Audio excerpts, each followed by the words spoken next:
Hello and good morning. Hey Gemma. Hey, good morning.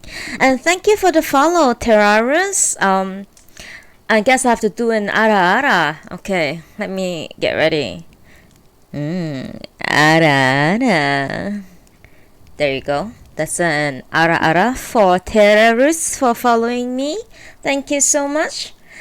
Good morning, Gemma. How's it going? I mean, it's good afternoon there for you, right? Are you having lunch? Is Judo still sleeping? For sure, 100%. I'm pretty sure of that.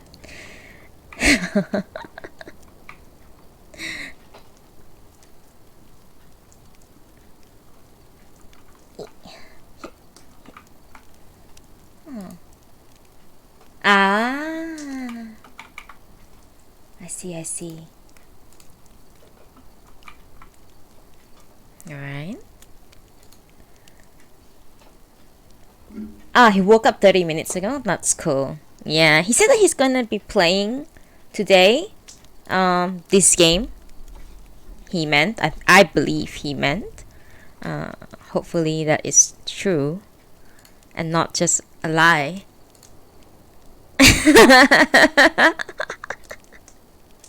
I've been waiting for him to get sub back so long. I even offered him, like, I can help you sub it. And he refused. Because he's a manly man who needs no woman's money. That's alright. When I wake up, at 7 in the morning or something, I would stay in bed until like 8:30. I wouldn't. I'm terrible. I wouldn't move. I would just scroll on my phone, and just scroll on my phone, look at Instagram, and check Twitter and check my emails and stuff, and try to, Wow, 7 viewers. Thank you for 7 viewers. Yes, we have changed our requirement for a follow right now. You get an ara if you follow me. So think about it, guys. Think about it. First of all, a follow is free. You don't have to sub, right? But on top of a follow, you get an ara from me that's specifically for you. You can clip it if you want. Yeah, you do that too? Yeah. I think that's the best way of waking up. Like, you just wake up and then you just lay in bed and do. Have you ever had a dream that you can don't do skip don't do skip you wanna don't do skip. You know what? Twisty knows exactly what I like. No, Terrarus, I did an ara for you just now. You didn't hear it? Damn, son. Where did you go after you follow me? I did do an ara for you. Well, the end. Should we do a new ara for Terrarus? Or should we just... Oh, you heard it?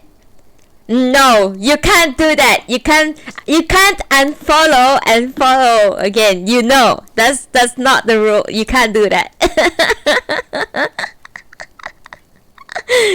That's breaking the rule of the ara rule in Ariana Nunes channel.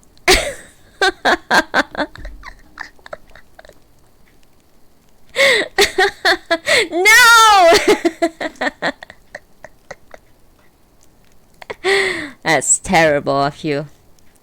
So I need to update the thing because actually I have 93 followers now after Terrarus followed.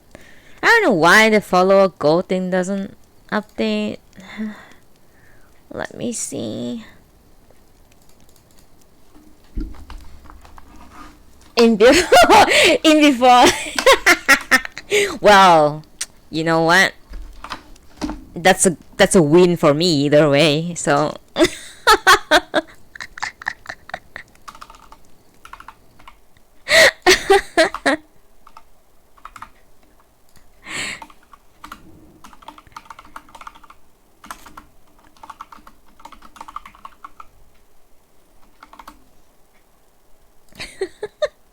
Stupid.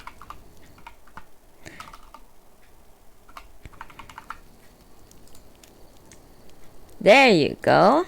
Now it's up to date. It's 93. Hell yeah. That's how it's done. Hello, 7 viewers. Very quiet 7 viewers. I know Jamie is here. I know Terrarus is here. I know Twisty is here. I know Deanne is here all monitoring. So there are 4 people and the other 3 are very quiet. Suspiciously quiet. But it's okay. I'll allow it. Why do I have to fix this thing all the time? Look up. Alright. Okay. Good. Is the background sound a bit loud, Deanne? For the ambient? Is it too loud or is it just fine?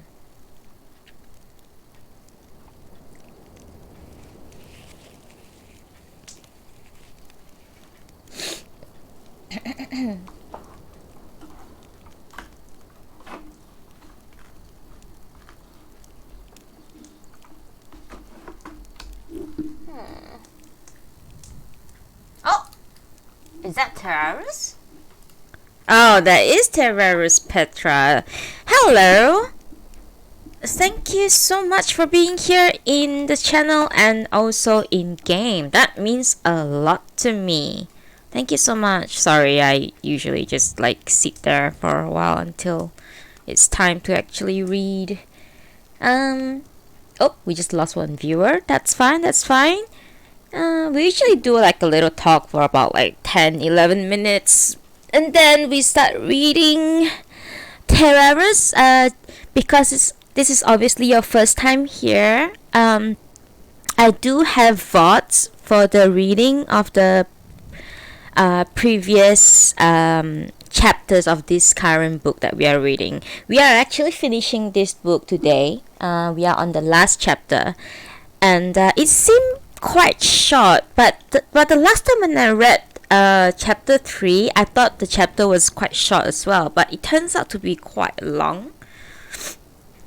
So I'm not entirely sure actually how long chapter 4 would be, but we might end early today, and then I don't know. And then if we end early today, I will read a little something else like that is a bit short, like a short story or something.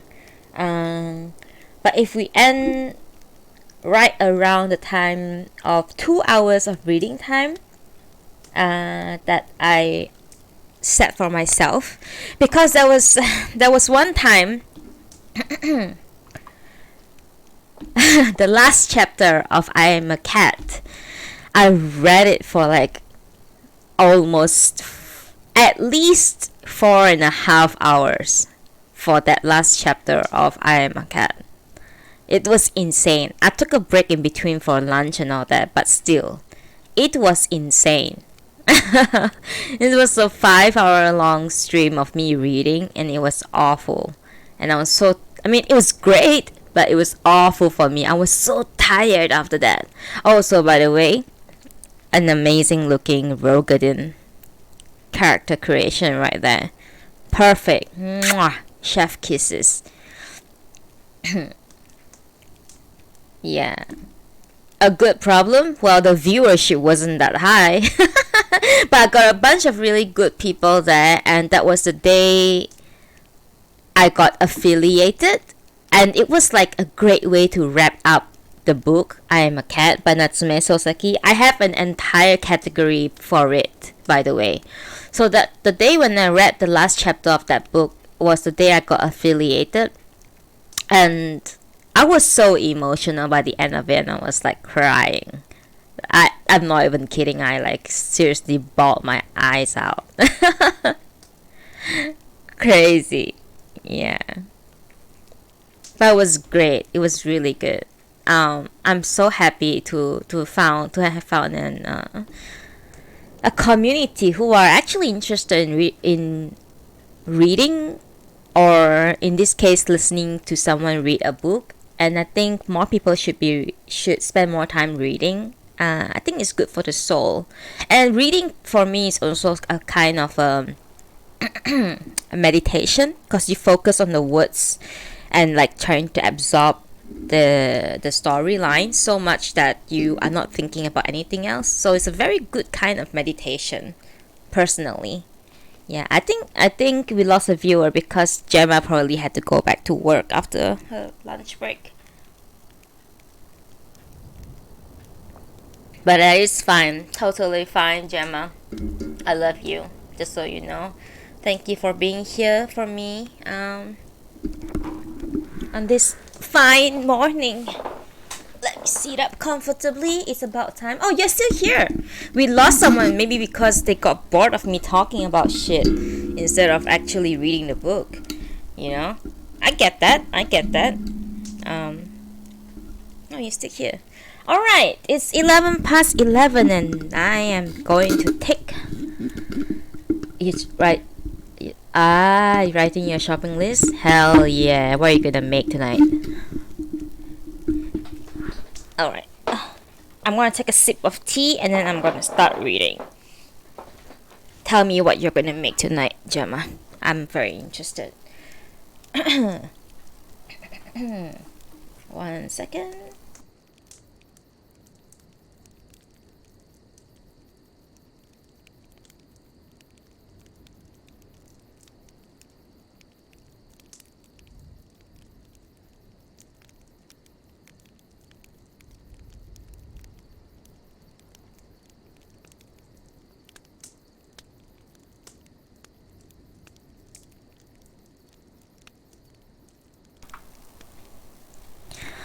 Today we are reading Before the Coffee Gets Cold by Toshikazu Kawaguchi. Chapter 4, Mother and Child.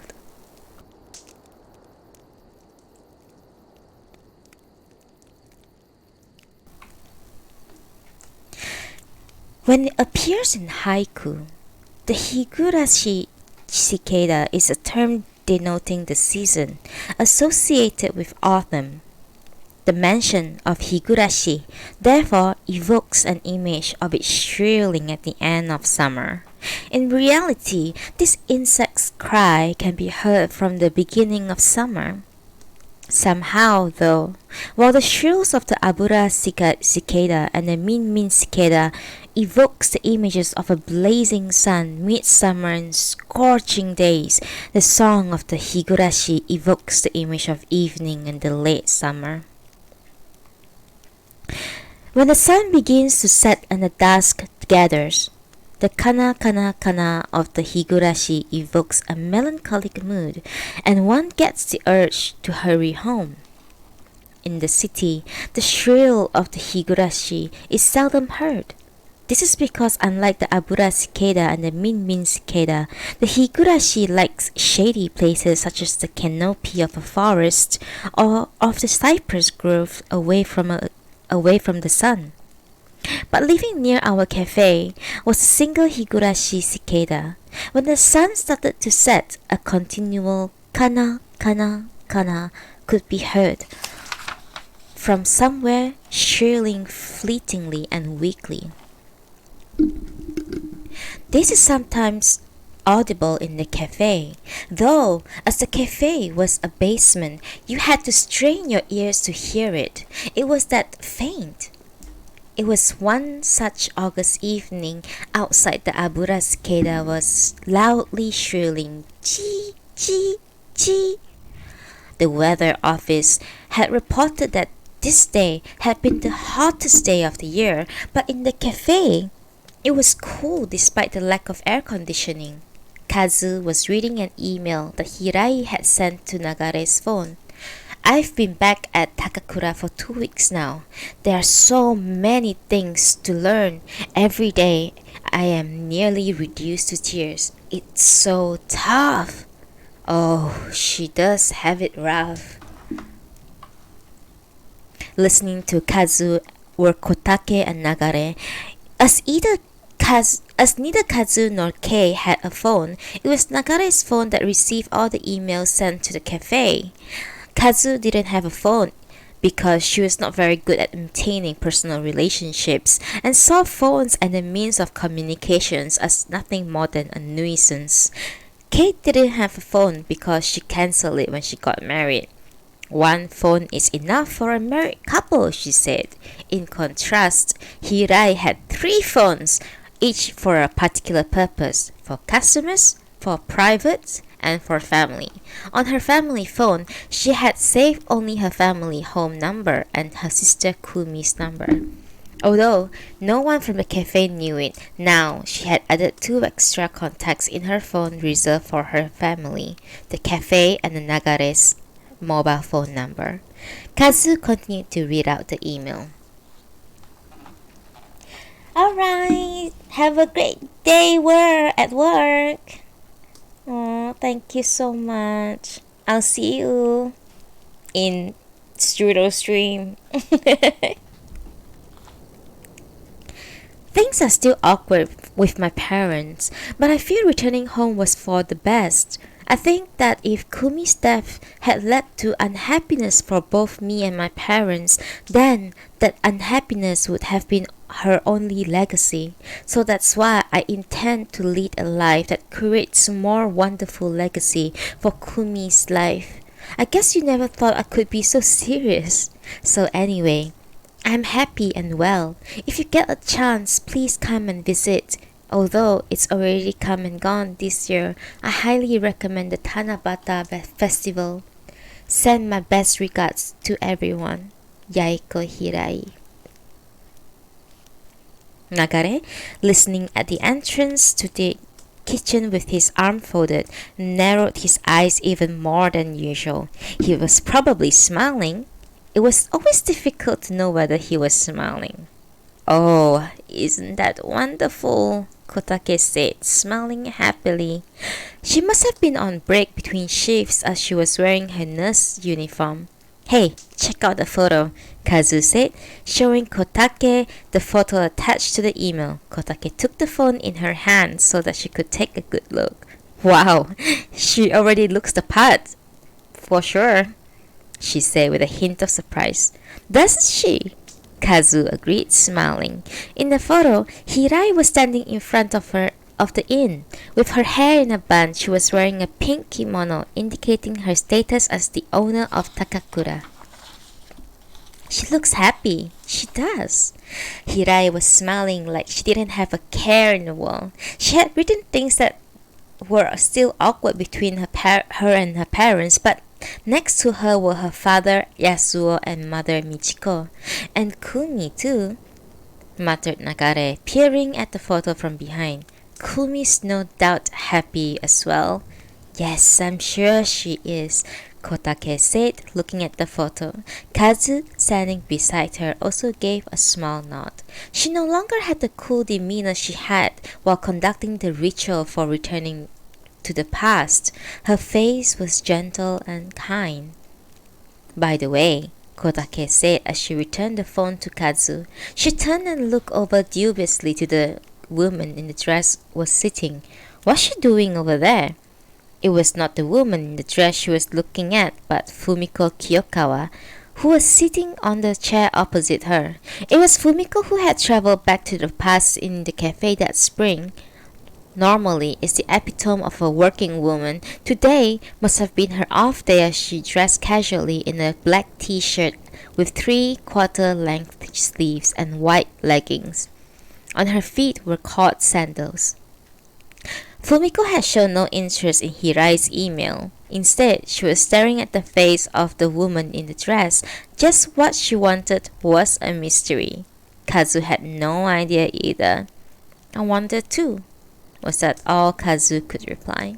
Since spring, Fumiko had occasionally visited the cafe. When she did, she sat there opposite the woman in the dress. Suddenly, Fumiko looked at Kazu. Excuse me, she said. Yes? There's something that's been bothering me. What is it? The whole thing. Where you get transported through time. Could you visit the future too? The future? Yes, the future. Hearing Fumiko's question, Kotake's curiosity was piqued. Yes, I'll be interested to know that too. I know, right? Fumiko agreed. Going back to the past or going to the future are both about being able to travel through time, so I thought maybe it's possible? Fumiko continued. Kotake nodded in agreement. So, is it possible? Fumiko asked, with eyes full of expectations and curiosity. Yeah, of course you can go to the future, Kazu bluntly replied. Really? Fumiko asked. Then in her excitement, she accidentally bumped the table, spilling the woman's in the dress's coffee. The woman twitched her eyebrows and in great panic. Fumiko wiped the spilled coffee with a napkin. She didn't want to get cursed. Wow! Kotake exclaimed. Kazu took in both women's responses, but no one goes. She added coolly. What? Fumiko asked, taken aback. Why on earth wouldn't they? She demanded, drawing closer to Kazu. Surely she wasn't the only person to whom the idea of traveling to the future appealed. That's what she meant to say. Kotake also looked as if she wanted to know why no one went. Her eyes widened, and she looked intently at Kazu. Kazu looked at Nagare and then back at Fumiko. Well, if you want to go to the future, how many years forward do you want to go? Well, despite the question apparently having come from nowhere, it seemed that Fumiko had already considered this. 3 years from now on, Fumiko answered. Immediately, as if she had been waiting to be asked, her face turned a little red. You want to meet your boyfriend? Kazu inquired, apparently unmoved. Well, so what if I do? She stuck out her jaw as if to defend herself, but her face grew redder. At that point, Nagare interrupted. No need to be embarrassed about it. I'm nothing of that sort, she retorted.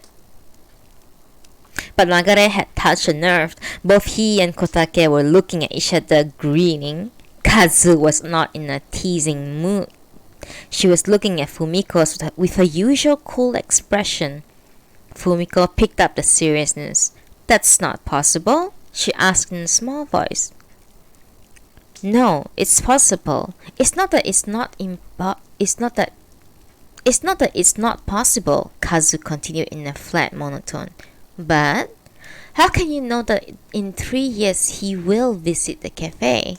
Fumiko didn't appear to understand the point of the question. Don't you see?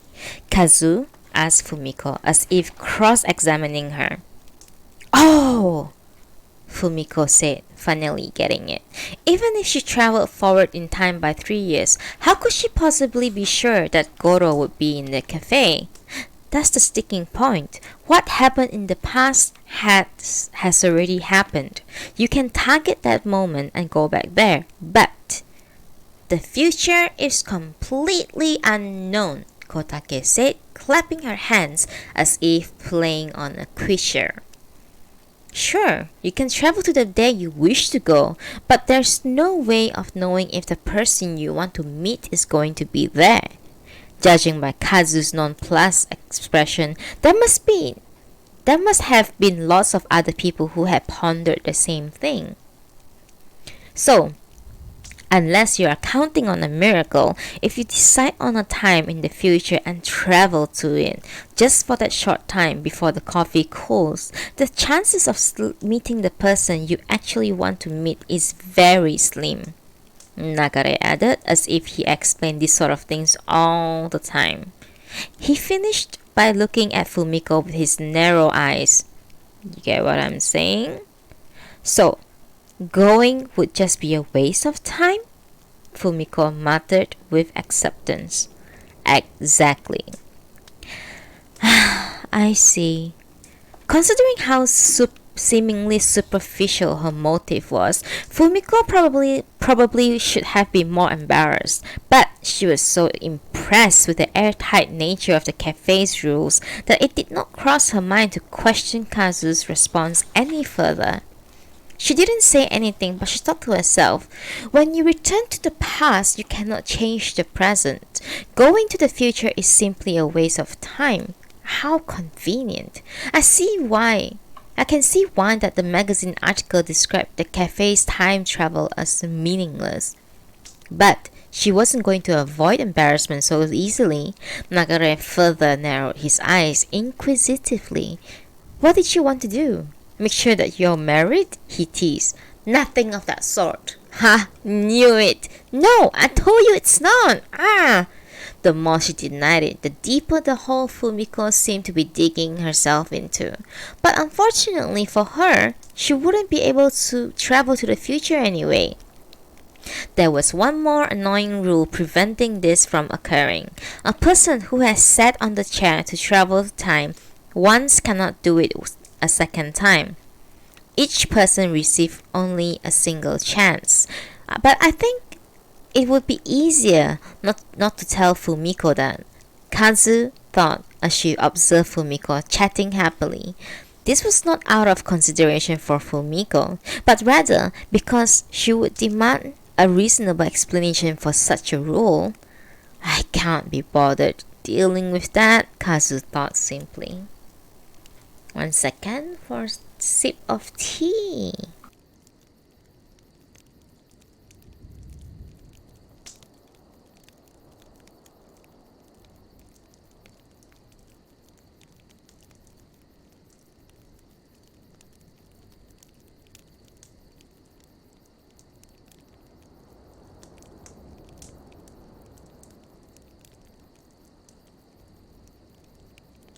Okay, I'm back. The doorbell rang. Hello, welcome! It was Fusagi. He was wearing a navy polo shirt, beige-brown trousers, seta sandals. A bag hung from his shoulder. It was the hottest day of the year. In his hands, he held not a handkerchief, but a white small towel, which he was using to wipe his sweat. Fusagi! Nagare called his name rather than chanting the customer greeting of "Hello, welcome." Hello there. Good morning.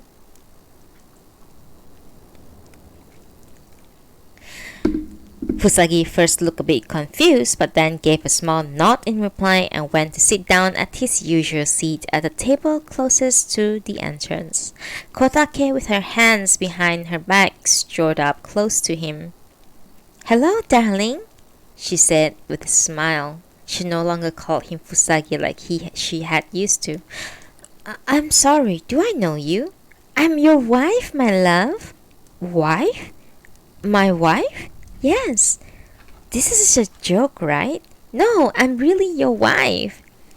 Without hesitation, she slipped into the seat facing him. Not sure how to react to this unknown woman behaving in such a familiar manner, he looked troubled. I would prefer if you didn't take the liberty of sitting there. Oh, it's perfectly fine that I sit here. I'm your wife. It's not fine with me. I don't know you. Well then, you have to get to know me. Let's start now. What on earth do you mean? Well, I guess it's a marriage proposal. While he was gaping at this woman in front of him, he sat there smiling. Visibly distressed, he sought the help of Kazu, who had come to serve him with a glass of water. Please, could you do something about this woman? If you were a stranger taking a quick glance, you might see a couple in a good mood. But if you look harder at Fusagi, you would see the face of a man in distress. He looks a bit upset, Kazu said, offering him her support with a smile. Is he? Oh well. Maybe it's best to leave it at that for today, Nagare said behind the counter, offering a lifeboat. Similar conversations had played out between the couple on several occasions. Some days, when Kotake told Fusagi that she was his wife, he would refuse to believe it. But oddly, on other days, it was different. There would be times when he would say, "Oh, really?" and accept it. Just 2 days earlier, she had sat opposite him and they had had what seemed to be an enjoyable conversation. During the conversation, they mainly talked about their memories of travel. Fusagi enjoyed telling her about how he had traveled here or where he had visited there. She would look at him and smile and add, "I went there too," and both of them would become engrossed in the conversation. She had come here to enjoy this kind of casual exchange. "I guess so. I'll pick up the conversation when we get home," she said, went back to sitting at the counter, resigned to leaving it at that for now. "But you seem happy with things," Nagare observed. "Oh, I suppose." Despite the cool temperature of the cafe, Fusagi continued to wipe the sweat forming in beads on his face. "Coffee, please," he ordered as he removed the travel magazine from his shoulder bag and spread it out on the table. "Okay," Kazu said with a smile and disappeared into the kitchen. Fumiko once again began to stare at the woman in the dress. Kotake was leaning forward with her cheeks resting on her hands and looking at Fusagi, who was looking down at the magazine, oblivious to the fact that he was being watched. Nagare, while watching these two, began to grind coffee using a retro-looking coffee mill. The woman in the dress, as always, continued to read her novel. As the aroma of freshly ground coffee filled the cafe, Kei appeared from the back room. The sight of her made Nagare start. "Good grief!" Kotake said when she saw Kei's complexion. She looked very pale, almost bluish, and she was walking as if she might faint. "Are you okay?" Nagare asked brusquely. Clearly horrified, the blood seems to have drained from his face too. "Oh dear sis, I think you better rest today." Kazu called out from the kitchen. "No, I'm okay, I'm fine," Kei said, trying her hardest to look better, but she couldn't hide how unwell she was. "You don't look like you're feeling too good today," Kotake said, standing up from her counter seat while assessing Kei's condition. "You should be resting, don't you think?" But Kei shook her head.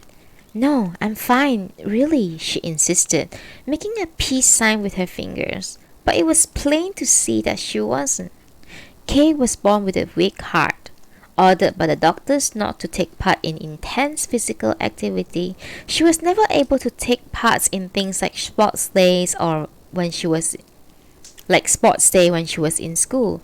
Nevertheless, she was naturally sociable and free-spirited, an expert at enjoying life. This was one of Kei's talents of living happily, as Hirai would always say. "If I'm unable to do vigorous exercises, that's okay. I won't do vigorous exercise." That's how she thought. Rather than just sitting out the races on sports day, she would get one of the boys to push her in a wheelchair. Of course, they never had a chance of winning, but they gave it all their best and always seemed to be bitterly disappointed when they lost. In dance class, she would make slow movement in complete contrast to the swinging and shaking of the others were doing. Doing things differently from everyone else would normally antagonize those, making sure no one went against the grain. But no one ever thought that way with Kei. She's always everyone's friend. She has that sort of effect on people. But irrespective of her strength of will or character, Kei's heart often seemed to deteriorate. Although never for very long, Kei was often pulled out of hospital and hospitalized for treatment. It was in a hospital, in fact, that she met Nagare. She was 17 years old and in her second year of senior high school. While in hospital, she was confined to bed, so she got her enjoyment from the conversations she had with her visitors and the nurses who came into her room. She also enjoyed staring out at the outside world beyond her window. One day, while looking out the window, she saw the hospital garden a man who was fully wrapped in bandages from head to toe. She couldn't take her eyes off him. Not only he was entirely wrapped in bandages, but he was also so much bigger than everyone else. When a schoolgirl walked in front of him, she appeared tiny in comparison. It was perhaps rude to do so, but Kay called him the mummy man, and she could watch him all day without getting bored. A nurse told her that the mummy had been hospitalized after a traffic accident. He had been crossing the road at an intersection where there was a minor collision between a car and a truck just before his eyes. He luckily escaped the collision, but the side of the truck dragged him about 20 meters and threw him into a shop window. The actual car crash was minor. The people in the car weren't injured. The truck, however, had driven up onto the curb and toppled over. There were no other bystanders hurt.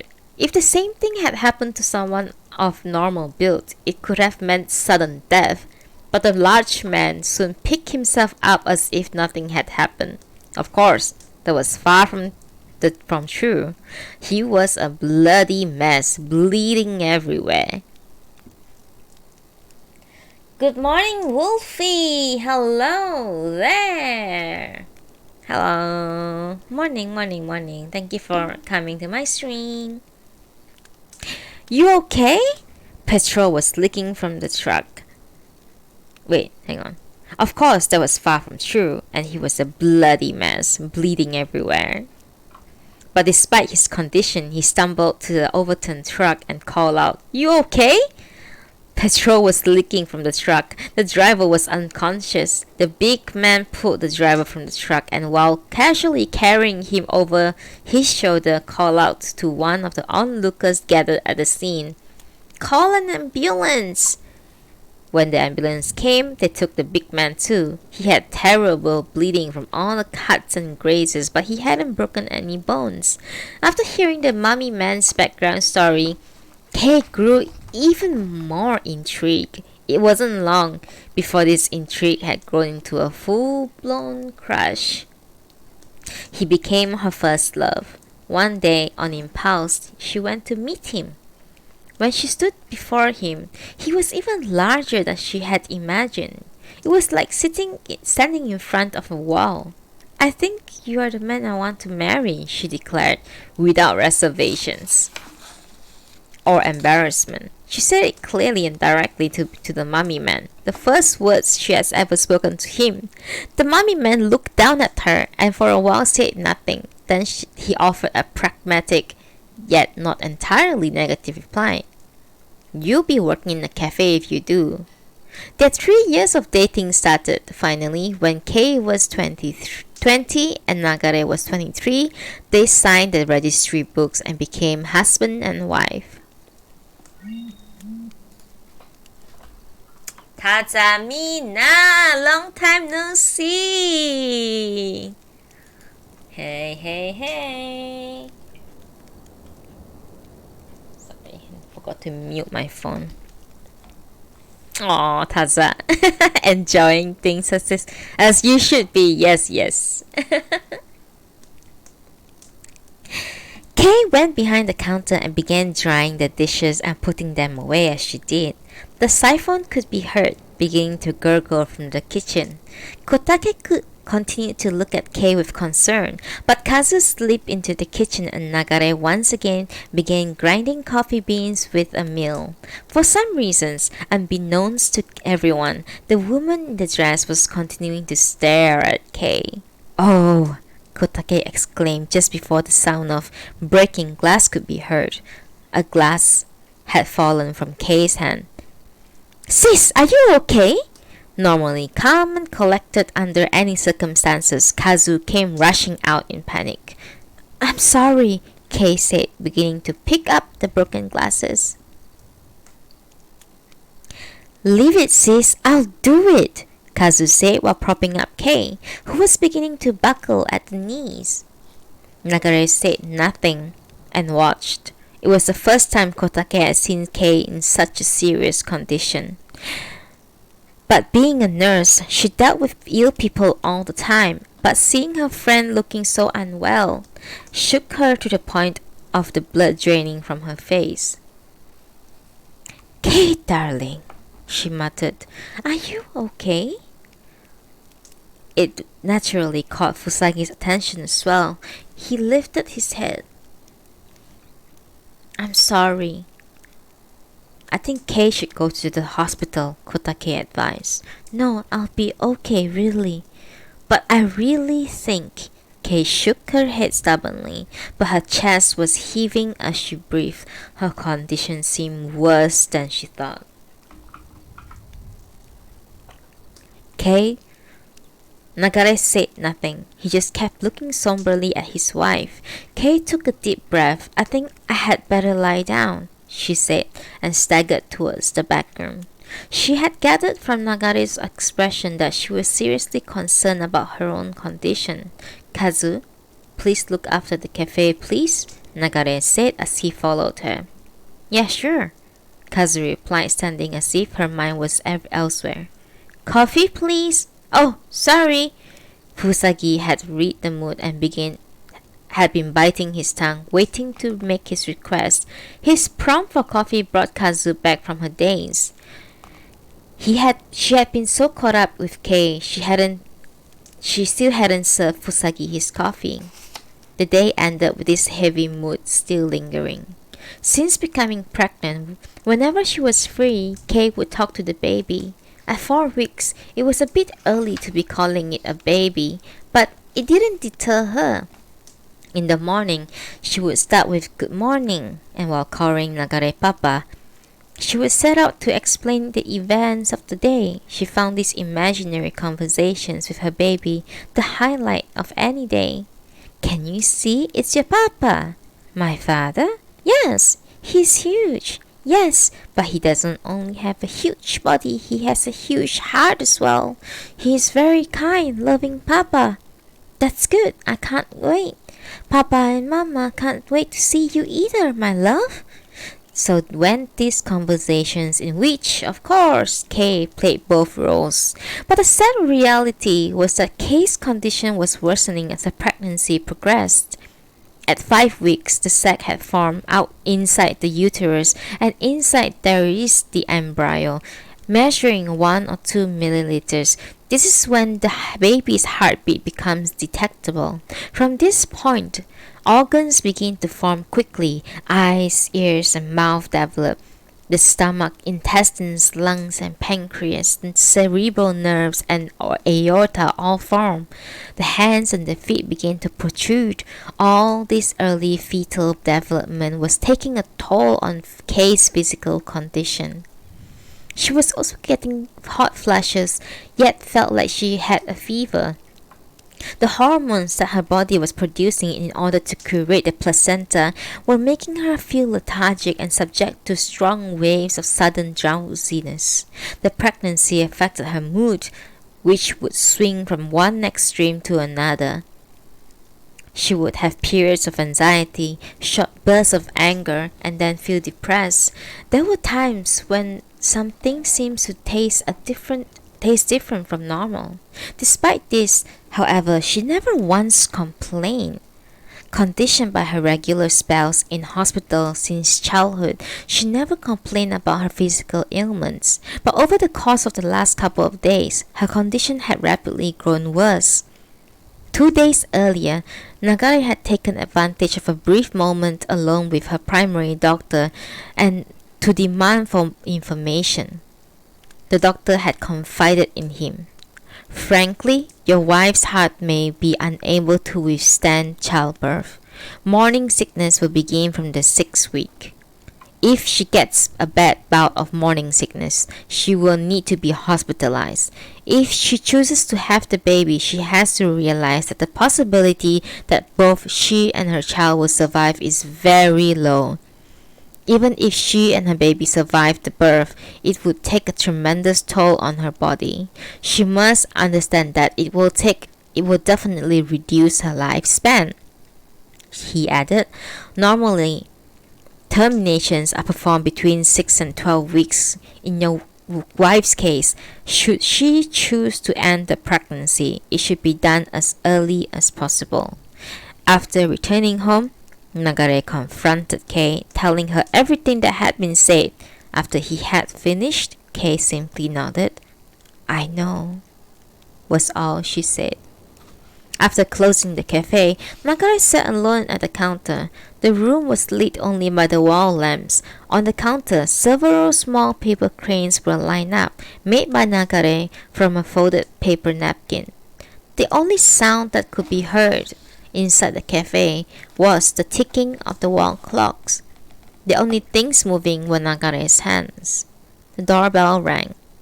Although the bell rang out, Nagare showed no reaction. He just placed the paper crane he had finished folding on the counter with the rest. Kotake walked into the cafe. She had dropped by on her way home from work because she was worried about Kei. Nagare, who was staring at the paper cranes on the counter, nodded his head slightly.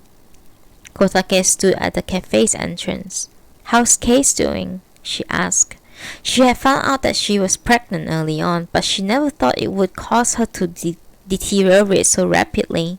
She looked just as worried as she had earlier that day. Nagare didn't answer straight away. He took a single napkin and began folding it. She's managing somehow, he said. Kotake sat down at the counter, leaving a seat between them. Nagare scratched the tip of his nose. Sorry to cause so much worry, he said, nodding apologetically as he looked over at her. You don't have to worry about that, but shouldn't she be in the hospital? I told her she should, but she won't listen. Yes, but... He finished folding the paper crane and stared at it. I was against her having the baby, he muttered in a faint voice.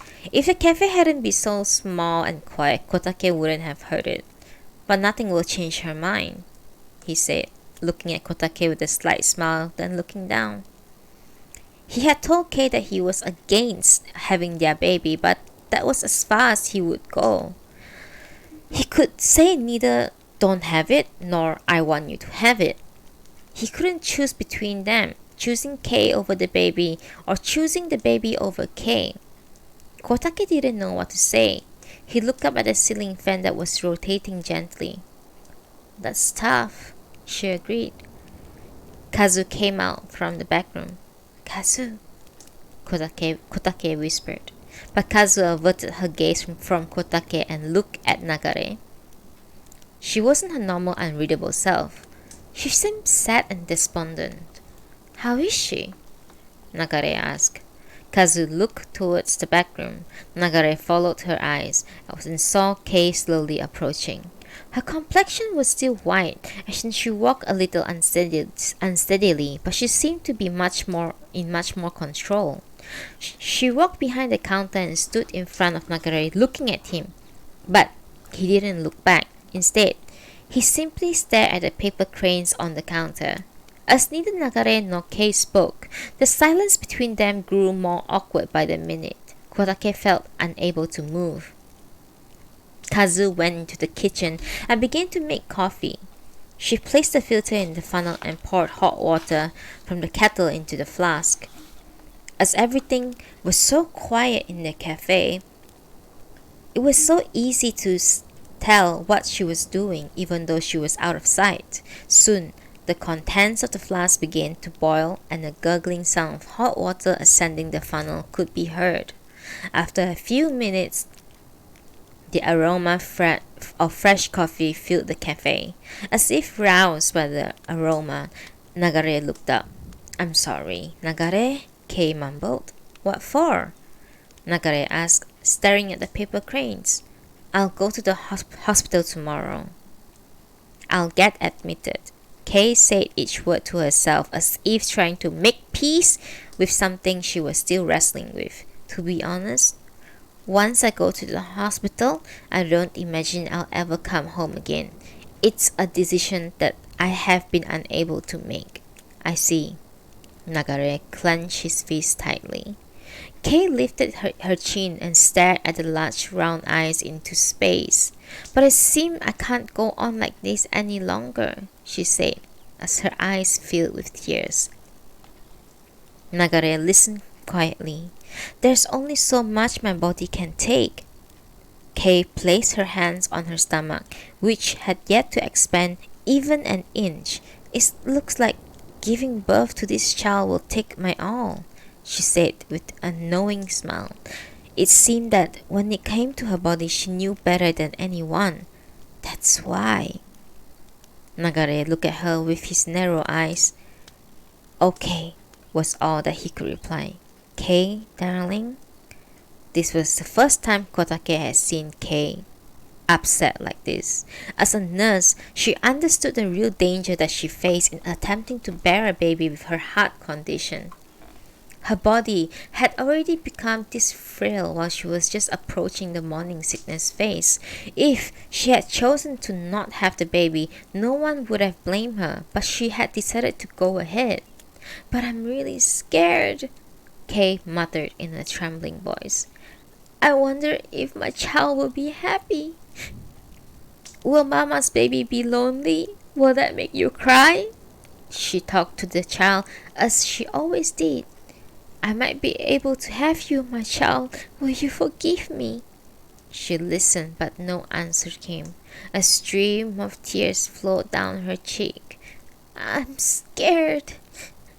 The thought of not being there for my child is frightening, she said, looking directly at Nagare. I don't know what I should do. I want my child to be happy. How can such a simple wish be so terribly scary? She cried. Nagare gave no answer. He just gazed at the paper crane at the counter. Flap.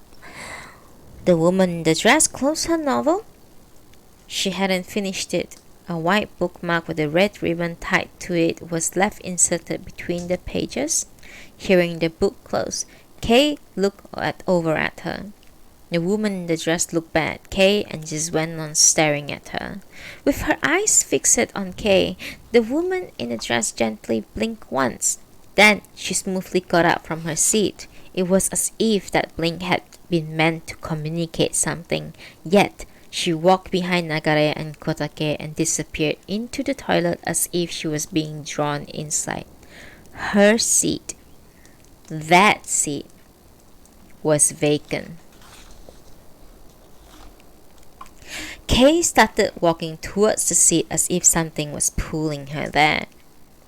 Then once in front of that seat, the one that can send you back to the past, she stood staring at it. Kazu, could you make some coffee, please? She called weakly. Hearing Kay's request, Kazu poked her head from the kitchen and saw her standing next to the seat. She had no idea what's on Kay's mind. Nagare turned around and saw Kay's back. Oh, come on, you're not serious, she said. Kazu spotted the woman in the dress was gone and remembered the conversation from earlier. That day, Fumiko Kiyokawa had asked, could you visit the future too? Fumiko's wish was simple. She wanted to know whether or not in 3 years' time Goro had returned from America, then they were married. Kazu had said that it could be done, but that no one decided to go because it was pointless. But that was exactly what Kay wanted to do. Just one look is all I want. Hang on. If I could see for just one moment, that would be enough. Do you seriously intend on going to the future? Nagare asked, his tone gruffier than usual. It's all I can do. But you don't know if you can meet. What's the point of going there if you don't meet? I understand that, but... Kay looked pleadingly into Nagare's eye. But Nagare could only produce one word. No, he said. He turned his back on Kay and withdrew into silence. Nagare had never before stood in the way of Kay doing anything. He respected her insistent and determined personality. He didn't even argue strongly against her decision to put her life on the line to have a child, but he objected to this. He wasn't just concerned with whether or not she would have her child. He thought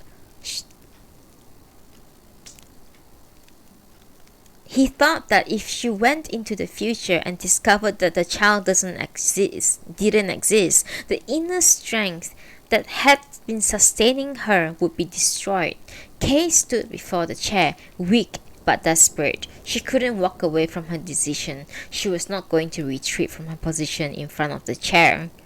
I need you to decide how many years into the future, Kazu said suddenly. She slid beside her, cleared away the cup that the woman in the dress had been drinking. How many years, and what month, date, and time? She asked Kay. She looked directly into Kay's eyes and gave a small nod. Kazu! Nagare shouted with all the authority he could muster, but Kazu ignored him, and with her trademark cool expression, I will remember. I will make sure you can meet. Kazu, sweetheart.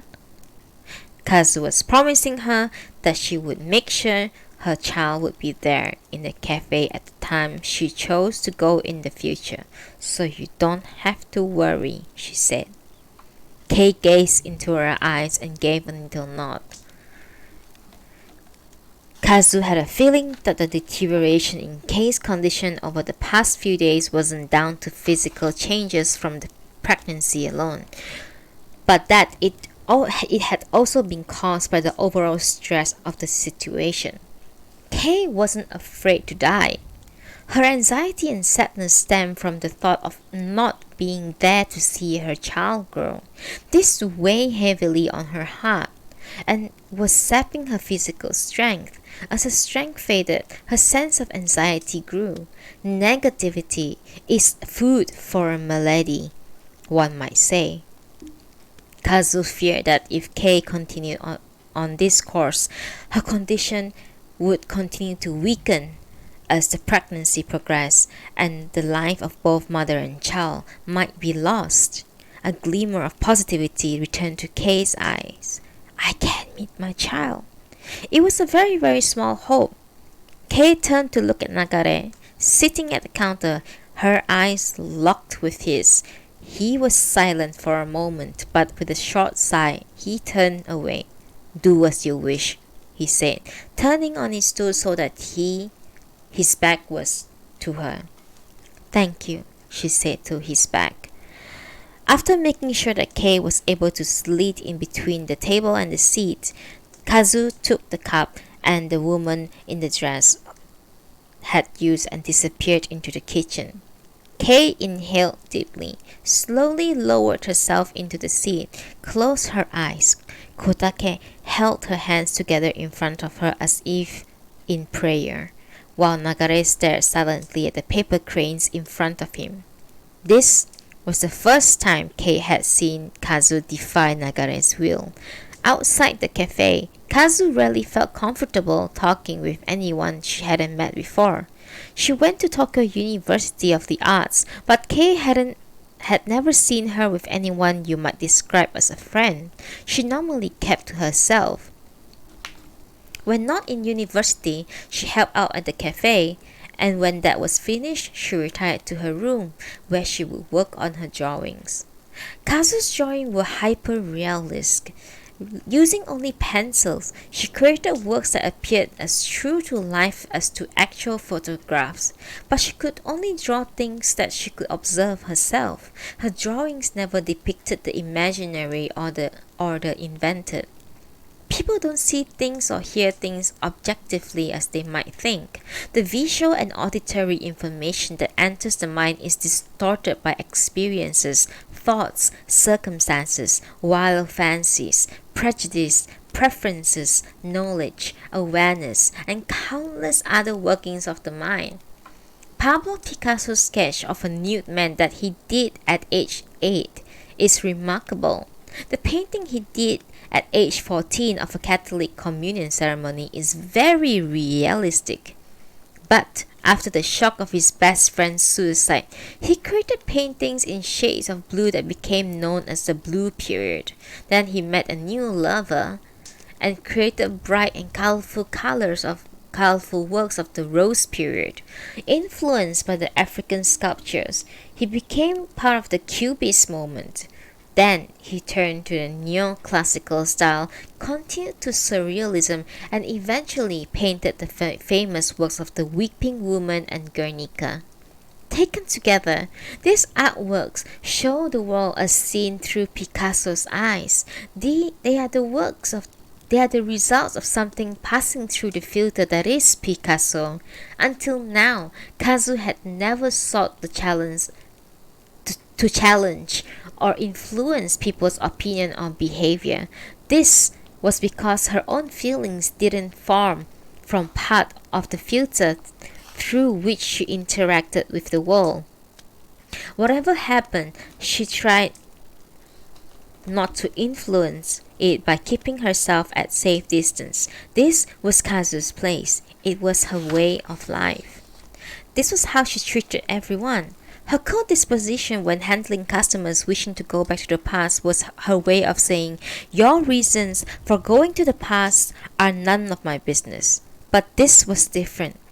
She had made a promise. She was encouraging Kay to go to the future, and her actions were having a direct influence on Kay's future. It crossed Kay's mind that Kazu must have had her reasons for her out-of-character behavior, for those reasons were not immediately apparent. "Sis," Kay opened her eyes to Kazu's voice. Standing next to the table, Kazu was holding a silver tray upon which was set a white coffee cup and a small silver kettle. "Are you okay?" "Yes, I'm fine." Kay corrected her posture, and Kazu quietly placed the coffee cup right in front of her. "How many years from now?" she prompted, silently, with a small tilt of her head. Kay thought for a moment. "I want to make it 10 years on August 27, she declared. When Kazu heard the date, she gave a little smile. "Okay then," she replied. August 27 was Kei's birthday, a date that neither Kazu nor Nagare would forget. And the time? 3 in the afternoon.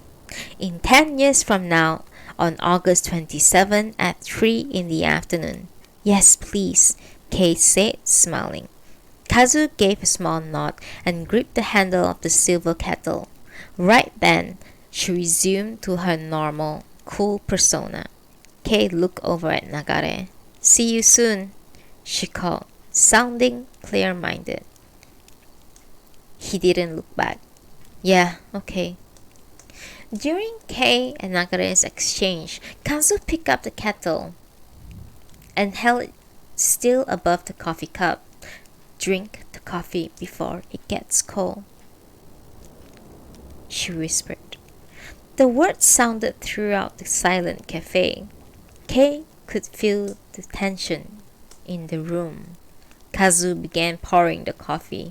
A narrow black stream flowed from the small opening of the kettle spout, slowly filling the cup. Kei's gaze was fixed not on the cup but on Kazu. When the coffee had reached the top, Kazu noticed her gaze and smiled warmly as if to say, "I will make sure you will meet." A shimmering plume of steam rose from the full cup of coffee. Kei felt her body shimmering as if it were steam. In a moment, she had become as light as cloud, and everything around her had begun to flow as if she were in the middle of a film playing on fast forward.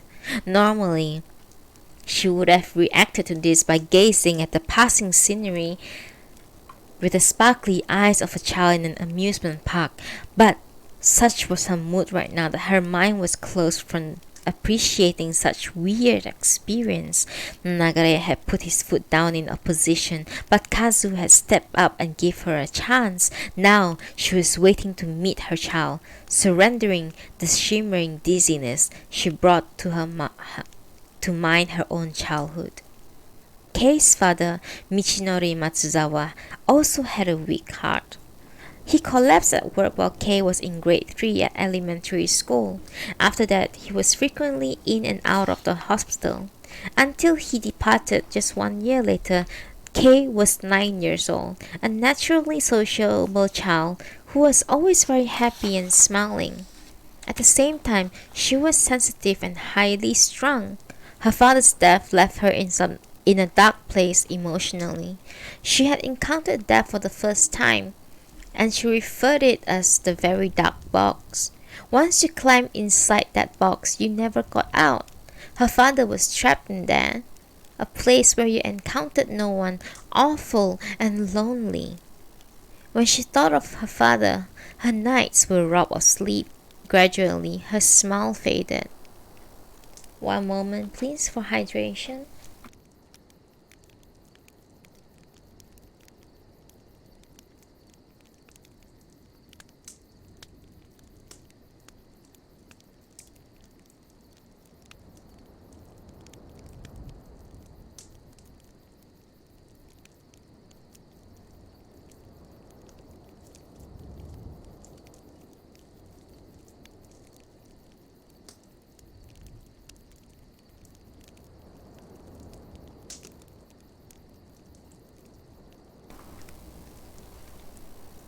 Her mother Tamako's reaction to her husband's death was the opposite of Kei's. She spent her days with a permanent smile. She never really had a bright disposition. She and Michinori seemed an unexciting and ordinary married couple. Stretch. Oh, alright then.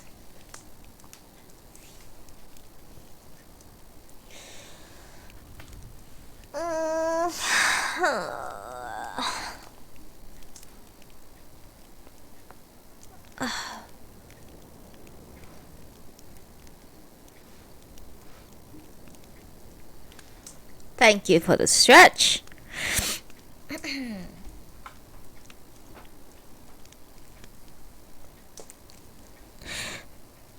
Tomako had cried at the funeral, but after that day she never showed a miserable face. She smiled far more than she had done before. Kei couldn't understand at all why her mother was always smiling. She asked her, "Why are you so happy that Dad is dead? Aren't you sad?" Tomako, who knew that Kei described death as the very dark box, answered, "Well, if your father could see us from that very dark box, what do you suppose he would be thinking?" With nothing but the kindest of thoughts for Kei's father, Tomako was trying her best to answer the accusatory question that Kei was asking. Why are you so happy? Your father didn't go into that box because he wanted to. There was a reason. He had to go. If your father could see from his box and see you crying every day, what do you think he would think? I think it would make him sad. You know how much your father loved you. Don't you think it would be painful for him to see the unhappy face of someone he loved? So why don't you smile every day so that your father can smile from his box? Our smiles allow him to smile. Our happiness allows your father to be happy in his box. On hearing this explanation, Kei's eyes welled up with tears. Hugging Kei tightly, Tomako's eyes glistened with the tears that she had kept hidden since the funeral. Next, it will be my turn to go into the box. Kei understood for the very first time how hard it must have been for her father. Her heart tightened at the thought of how devastated he must have been, knowing that his time was up and that he had to leave his family. But by finally taking into the account of her father's feeling, she also understood more fully the greatness of her mother's words. She realized that only a deep love and understanding of her husband's would have allowed her mother to say those things. After a while, everything around her gradually slowed and settled. She transformed from steam back into bodily form, changing shape back into Kei. Thanks to Kazu, she had arrived 10 years into the future. The first thing she did was to look around the room carefully. The thick wall pillars and the wooden beam across the ceiling were a lustrous dark brown, the color of chestnuts. On the walls there were 3 large wall clocks. The 10 walls were made of earthen plasters with the patina left by more than 100 years. She thought it was wonderful. The dim lighting that was colored the entire cafe with a sepia hue, even during the day, gave no sense of time. The retro atmosphere of the cafe had been a comforting effect. Above, there was a wooden ceiling fan, rotating slowly without a sound. There was nothing to tell her that she had arrived 10 years into the future. However, the tear of calendar next to the cash register showed that it was indeed 27 August, and Kazu, Nagare, and Kotake, who had been in the cafe with her until moments ago, were now nowhere to be seen. In their place, a man stood behind the counter staring at her. She was confused to see him. He was wearing a white shirt, black waistcoat, and bow tie, and he had a standard short back and side hairstyle. It was clear that he worked in the cafe. He was standing behind the counter for one thing, and he didn't appear surprised that Kei had just suddenly appeared in the chair. So, he must have known about the special nature of the seat she was sitting in. He did not say anything, just kept staring at Kei. To not engage with the person who had appeared was precisely how a staff member would behave. After a while, the man began squeakily polishing the glass he was holding. He looked as if in his late 30s, maybe early 40s. He just looked like a standard issue waiter. He didn't have the friendliest of manners, and there was a large burn scar running from above his right eyebrow to his right ear, which gave him a rather intimidating air. Excuse me. Normally, Kei wasn't the sort to worry whether a person was approachable or not. She could begin a conversation with anyone and address them as if they had been friends for years, but at that moment, she was feeling a little confused by everything. She spoke to the man as if she was a foreigner, struggling with a second language. Where's the manager? The manager? The cafe manager. Is he here? The man behind the counter returned the polished glass to the shelf. That would be me, I guess, he replied. What? I'm sorry, what is it? You are? You are the manager? Yes. Of here? Yes. Of this cafe?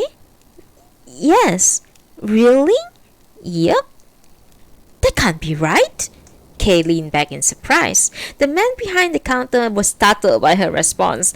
He stopped what he was doing and came out behind the counter. What's wrong exactly? He said, clearly rattled.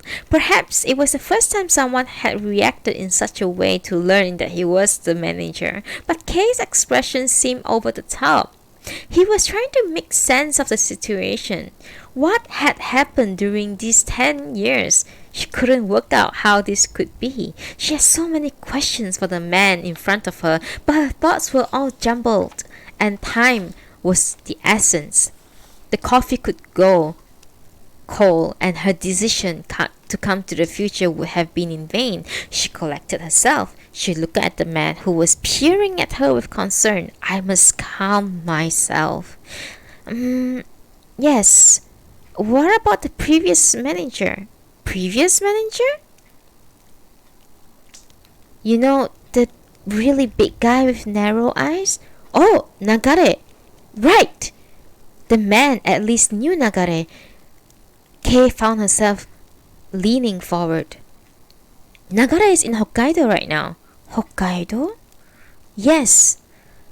She blinked in amazement. She needed to hear it a second time. Huh. Hokkaido. Yes. She began to feel dizzy. It wasn't going as she planned. Since she had known Nagare, never once he mentioned anything about Hokkaido. But why? Well, that I cannot answer, the man said as he rubbed the skin above his right eyebrow. She felt utterly rattled. Nothing was making sense. Oh, was your plan to meet Nagare? Unaware of Kei's mission, the man had guessed wrongly. But she has lost the will to answer. It was futile. She was never really good at thinking about things rationally. She always made her life decision guided by intuition. So when faced with a situation like this, she was at loss to understand what was going on or how it could have happened. She had thought that if she could go back into the future, she could meet her child. As her mood began to sink, the man asked, "Then you came to meet Kazu?" "Aha!"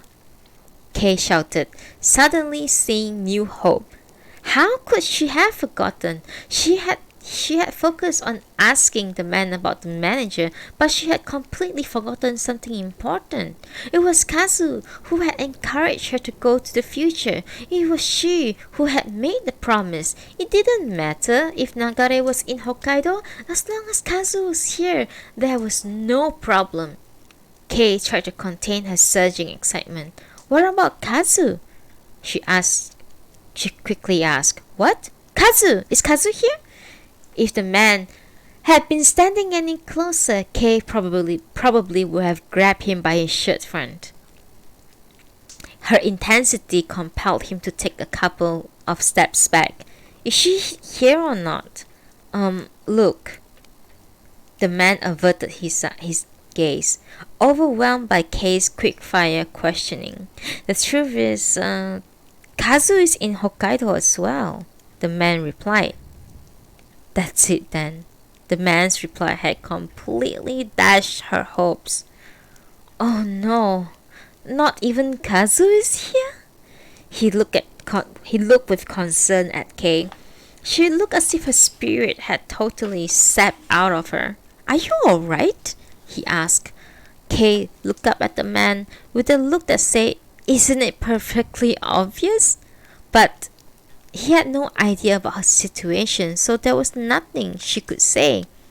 "Yeah, I'm fine," she said dejectedly. The man tilted his head in confusion and walked behind the counter. Kei began rubbing her stomach.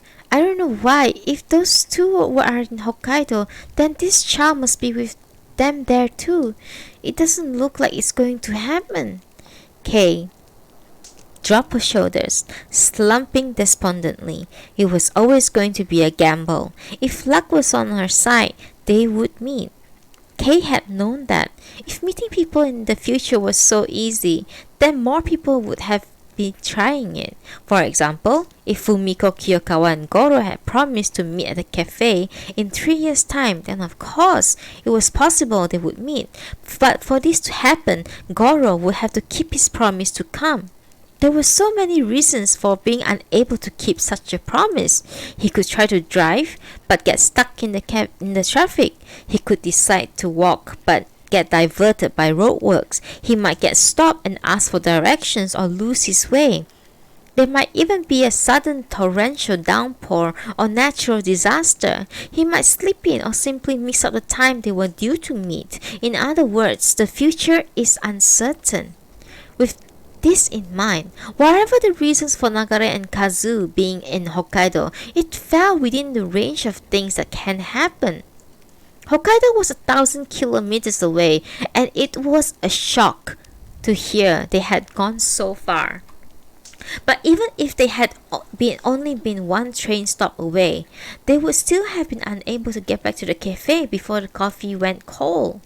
Suppose, when she returned to the present, she conveyed this turn of events, it would not change the fact that they were in Hokkaido. Kei knew the rule. Her luck had run out. It was as simple as that. After thinking things over, she began to feel more collected. She picked up the cup and took a sip. The coffee was still warm. She could switch moods easily. Another one of her talents for living happily. Her ups and downs could be extreme, but they never lingered. It was a shame that she couldn't meet her child, but she had no regrets. She had followed her wishes and had managed to travel to the future. She wasn't cross with Kazu or Nagare either. They would surely had a good reason. It was inconceivable that they would have done their best to be there to meet her. For me, the promise was just made a few minutes ago. Here is 10 years later. Oh well, it cannot be helped. When I go back, I may as well say that we met. Kay reached out for the sugar pot sitting on the table. The doorbell rang. Just as she was planning to add sugar to her coffee, the bell rang, and out of habit she was about to yell, "Hello, welcome," when the man said it before her. Kay bit her lip, looked over to the entrance. "Oh, it's you," the man said. "Hi, I'm back," said the girl, who looked like she might be in junior high school, 14 or 15 years old. She was wearing summer clothes, a sleeveless white shirt with cropped denim trousers and cord sandals. Her hair was neatly done up in ponytail and fastened with red hair clip. "Oh, the girl from the other day." Kay recognized her as soon as she saw her face. It was the girl who had come from the future and asked to have their photo taken together. She was wearing winter clothes at the time and had her hair cut short, so she looked a little different, but Kay remembered how she had been struck by those big sweet eyes. "So this is where we meet." Kay nodded in understanding and folded her arms. On that occasion, she thought it was weird to have a visitor she didn't recognize, but now it all made sense. "We had a photo taken together, didn't we?" she said to the girl. But the girl's face showed a puzzled expression. "I'm sorry, what are you talking about?" she asked tentatively. Kay realized her error. "Oh, I see. The girl must come after this meeting." Her question obviously wouldn't make any sense in that case. "Oh, forget what I say, it's nothing," she said, smiling to the girl. But the girl seemed unnerved. She gave a polite nod and disappeared into the back room. "Well, that makes me feel better." Kay felt much happier. Kay had come to the future only to find Kazu and Nagare gone, and in their place a man she didn't recognize. She had begun to feel depressed at the prospect of returning home with nothing having turned out as she imagined. But that all changed when the girl appeared. She touched her cup to check whether it was still warm. "We must become friends before this coffee cools." Thinking this, a heartening feeling of elation filled her chest. An encounter between people 10 years apart. The girl came back into the cafe. Oh, she was holding a wine-red apron. "That's the apron that I used." Kay hadn't forgotten her original aim, but she wasn't the type to steal things over that weren't going to happen. She altered her plan. She would befriend this interesting girl. The man peered out from the kitchen and glanced at the girl with the apron. "Oh, you don't have to help out today. After all, there's just one customer." But the girl gave no reply and stood behind the counter. The man didn't seem intent on pressing the issue and withdrew into the kitchen. The girl began to wipe the counter. "Hey, look this way." Kay was desperately trying to attract the girl's attention by rocking her body left and right, but the girl didn't look up at her once. This did not douse Kay's enthusiasm. If she's helping her, perhaps that means that she's the manager's daughter? Kay considered such possibilities. Beep bop, beep bop, beep bop, beep bop. The disruptive sound of a phone ringing could be heard from the back room. Kay suddenly felt the hard-wired response to answer the phone. It's been 10 years, but the sound of the phone was unchanged. Oh, be careful, that was close. She almost broke the rule and left the seat. She was able to leave the seat, but if so, she would have been forcefully returned to the present. The man came out from the kitchen, calling, "I've got it," and went back into the kitchen room to answer the phone. Kay made an exaggerated gesture of wiping her brow and gave a sigh of relief. She heard the man talking. Yes, hello. Oh, hi. Yes, she is. Alright. Okay. Hang on, I'll get her. The man suddenly came out from the back room. The man brought the phone to Kay. Phone, he said, as he handed Kay the handset. For me? It's Nagare. On hearing Nagare's name, she promptly took the phone. Hello! Why are you in Hokkaido? Can you explain to me what's going on? She said in a voice loud enough to resound throughout the cafe. The man, still not grasping the situation, tilted his head. Sorry, I need to cough.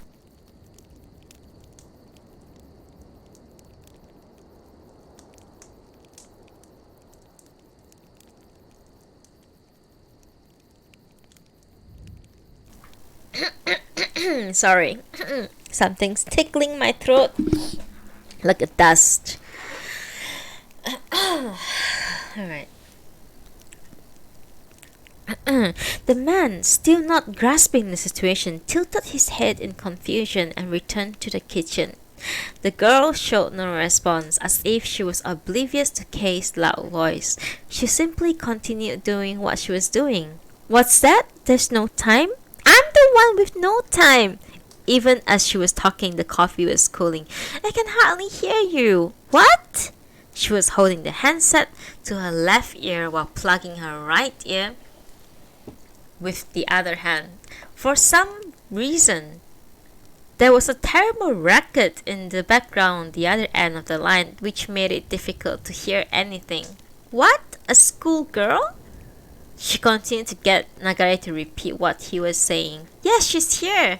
The one who visited the cafe about 2 weeks ago. She came from the future to get a photo with me. Yes, what about her? She asked, looking at the girl, who, while averting her gaze, had stopped what she's doing. I wonder why she looked so nervous, Kay thought as the conversation continued. It was bothering her, but she had to focus on listening to the important information Nagare was giving her. Like I told you, I can't hardly hear what you are saying. Eh? What? That girl? Our daughter. Just at that moment, the middle clock began to chime.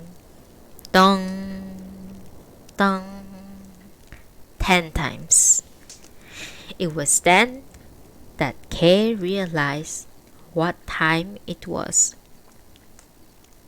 The time she had arrived in the future was not 3 in the afternoon, it was 10 in the morning. The smile fell from her face. Oh, okay. Right, she replied in a weak voice. She hung up and placed the handset on the table.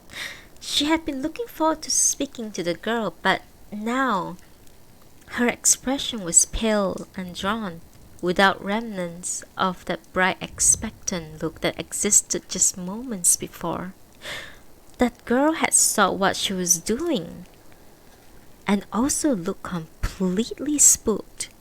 Kay slowly reached out and held the cup to check the temperature of the coffee. It was still warm. There was still time left before it was completely cold. She turned and looked at the girl again. My child! The realization that she was now face to face with her child hit her suddenly. The static had made the phone call so difficult to hear, but she got the gist of it. You planned to travel 10 years into the future, but there was some kind of a mistake. You traveled 15 years. It seems 10 years, 15, and 15 years, 10 were mixed up. We heard about it when you returned from the future, but right now we are in Hokkaido for unavoidable reasons that I won't go into. But there's no time. The girl you see before you is our daughter. You don't have much time left, so just have a good look at our all grown up, fit and well daughter and go home. After having said that, Nagare must have been worried about the time Kei had left. He simply hung up on her, and having learned that the girl in front of her was her daughter, Kei suddenly had no idea how to talk to her. More than confusion and panic, she felt a strong sense of regret. What she regretted was pretty simple. She was in no doubt that the girl knew she was her mother, but Kay had assumed that the girl was someone else's daughter. The age difference had been too big, although she didn't pay any attention to it until now. Kay suddenly heard the sound of the ticking hands of the wall clocks. They seemed to be saying, "Tick tock, tick tock, the coffee is going cold." There was indeed no time. But Kay saw in the girl's silent expression an answer to the question she wanted to ask but had not managed to. "Can you forgive me that all I could do was to bring you into this world?" And it cast a shadow over her heart. She struggled to think what to say. "What's your name?" she asked, but without responding to the simple question, the girl bowed her head in silence. Kate interpreted this as a further proof that she blamed her. Unable to bear the silence, she also bowed her head. Then, "Miki," the girl offered her name in a small, sad, weak-sounding voice. Kay wanted to ask so much, but from hearing how faint Miki's voice was, she got the impression that she was reluctant to speak to her. "Miki, oh, that's nice," was all that she managed in response. Miki said nothing. Instead, she looked at Kay as if she didn't like her reaction and rushed towards the back room. At that moment, the man poked out from the kitchen. "Miki, are you okay?" he called, but Miki ignored him and vanished into the black room. The doorbell rang. "Hello, welcome!" A woman entered the cafe as the man offered his greeting. She was wearing short-sleeved white blouse, black trousers, a wine-red apron. She must have been running in the hot sun as she was out of breath and sweating profusely. "Ah!" Kay recognized her, or at least she was still recognizable. Looking at the panting woman, though, Kay got a real sense that 15 years had passed. It was Fumiko Kiyokawa, the woman who had just earlier that day had asked Kay if she was okay. Fumiko had a slim build then, but now she was quite round. Fumiko noticed that Miki wasn't there. "Where's Miki?" she asked the man. She must have known that Kay was going to come at this time of the day. She had that sense of urgency. The man was obviously flustered by her tone. "In the back," he answered. He still didn't understand what's going on. "Why?" she asked as she slapped her hand on the counter. "What?" he said unapologetically. He started rubbing the scar above his right eyebrow, confused as to why he was being blamed. "I don't believe this!" she sighed, glaring at the man, but she didn't want to waste the time on accusation. She was already at fault for being late for such an important event. "So you're looking after the cafe?" Kay asked in a weak voice. Yeah," Fumiko answered, looking directly at her. "Did you talk to Miki?" It was straightforward enough question that Kay felt uncomfortable answering. She just looked down. "Did you have a proper talk?" Fumiko pressed. "Oh, I didn't know," Kay mumbled. "I'll go and call her." "No, it's okay," Kay said more clearly, halting Fumiko, who was already making her way to the back room. "Why do you say that?" "It's enough," Kay said with a struggle. "We saw each other's faces." "Oh, come on." She didn't seem like she wanted to meet. "Oh, she does so," Fumiko said, contradicting Kay. "Miki really wanted to meet you. She has been looking forward to this day for so long. I just think that I must have caused her so much sadness. Of course there has been times she's been down." "I thought so as much." Kay reached out for the coffee cup. Fumiko saw her doing it. "So you're just gonna go back and leave things as they are?" she said, realizing she was failing to convince her to stay. "Could you just tell her that I'm sorry?" At Kay's words, Fumiko's expression turned suddenly grim. "But that's..." I don't think you mean that. Do you regret giving birth to Mickey? Can't you see that saying sorry can only mean that it was your mistake to have her? I haven't given birth to her yet. I haven't. But I have no second thoughts about my decision to do so. On seeing Kei so clearly shake her head in response, Fumiko said, let's call Miki. Kei couldn't reply. I'll go call her. Fumiko didn't wait for Kei to reply. She simply disappeared into the back room, well aware that time was of the essence. Hey, Fumiko, said the man as he followed her into the back room. Oh, what am I to do? Left alone in the cafe, Kei stared at the coffee in front of her. Fumiko was right. That just seems to make more difficult to know what to say. Then Miki appeared. Fumiko had her hands on her shoulders. Rather than at Kei, Miki's eyes were directed at the floor. Come on, sweetie, don't waste this moment, Fumiko said. Miki. Kei meant to speak her name out loud, but no voice came. Okay then, Fumiko said, lifting her hands from Miki's shoulder. She quickly looked at Kei and then retreated to the background. Even after Fumiko was gone, Miki continued to look down at the floor in silence. Kei removed her hand from the cup and took a breath. So, are you well? She asked. Miki lifted her head a little and looked at Kei. Yes, she said in a quiet, tentative voice. You help out here? Yeah. Miki's answers were blunt and monosyllabic. Kei was finding it difficult to continue talking. Both Nagare and Kazu are in Hokkaido? Yeah. Miki continued to avoid looking at Kei's face. Each time she answered, she spoke a little more softly. There didn't seem to be much she wanted to talk about.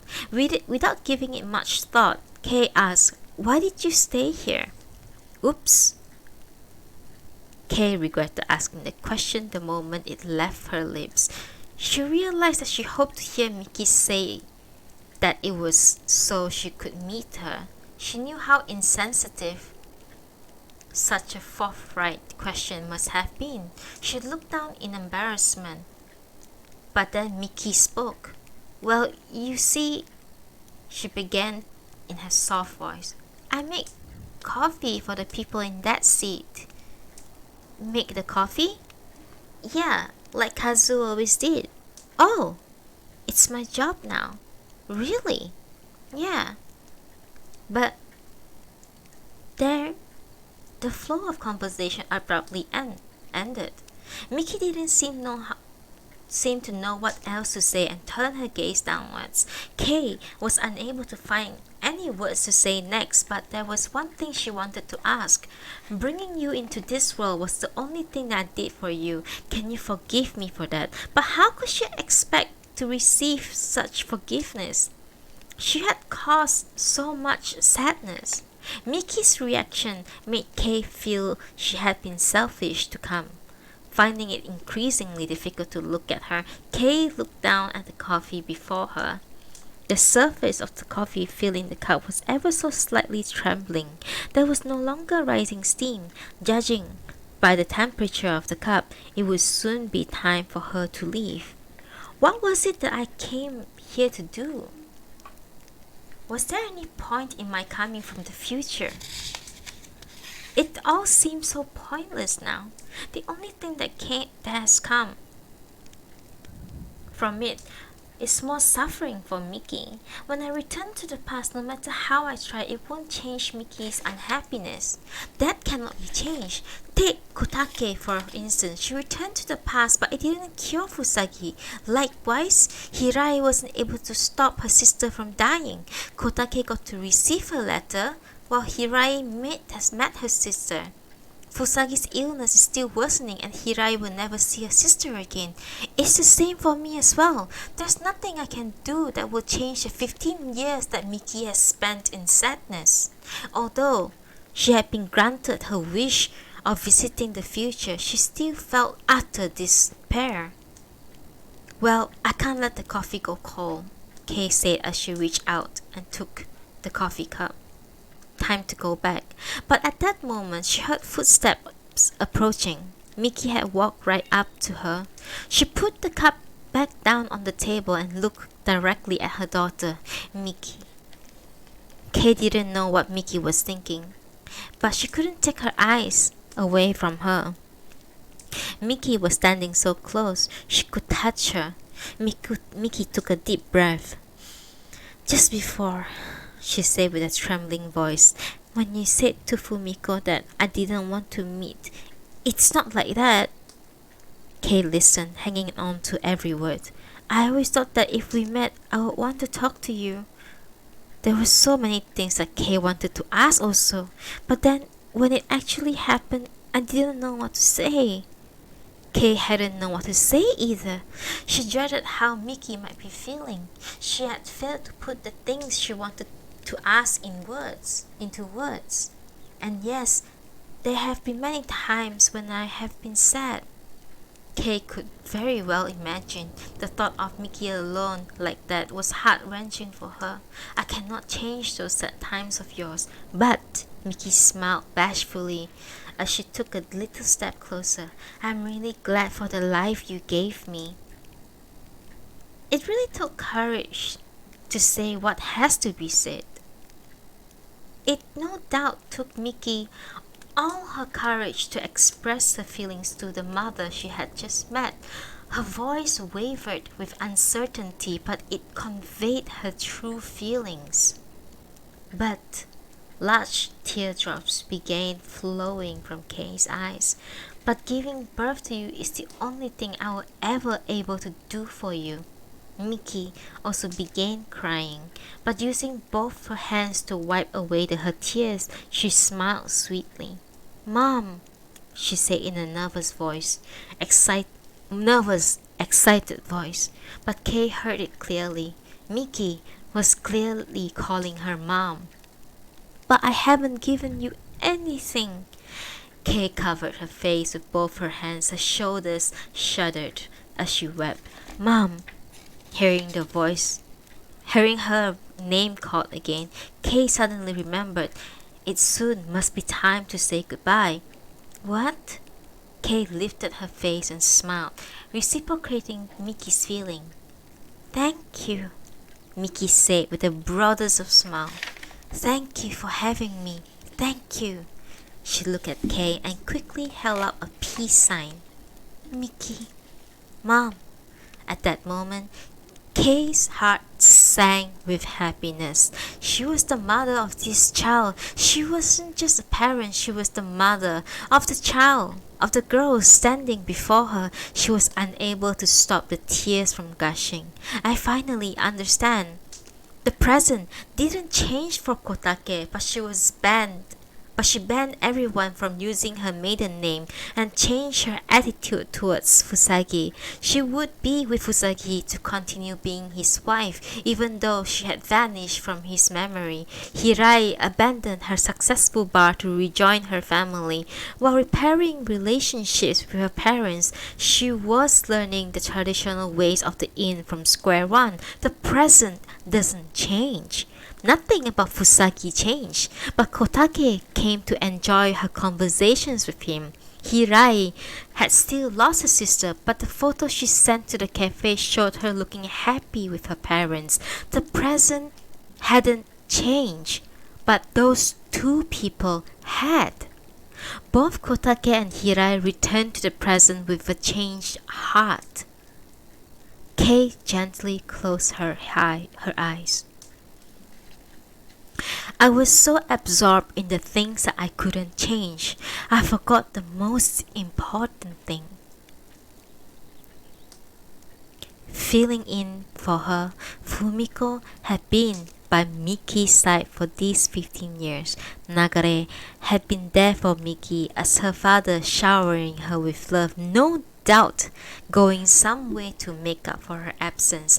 Also filling in for her, Kazu had lavished Miki with kindness, playing the role of mother and big sister, and she realized that there had been all these loving people around her.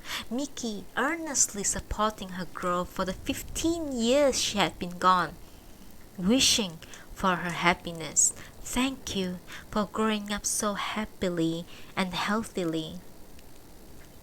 Just by growing up so fit and well, you have made me so happy. That's all I want to say to you. This is how I feel deep down. Mickey. Leaving her flowing tears unwiped, Kay gave her best smile to Mickey. Thank you for the honor of having you. Upon Kay's return from the future, her face was a tearful mess, but it was immediately plain to everyone that those were not tears of sadness. Nagare sighed in relief, and Kotake burst into tears. But Kazu smiled with such kindness. It was as if she had seen what had happened to herself. Welcome home, she said. The next day, Kay checked into the hospital. In spring, the next year, a healthy baby girl came into this world. The magazine piece on the urban legend has stated, at the end of the day, whether one returns to the past or travels to the future, the present does not change. So, it raises the question, just what is the point of that chair? But Kazu still goes on believing that no matter what difficulties people face, they will always have the strength to overcome them. It just takes heart. And if the chair can change someone's heart, it clearly has its purpose.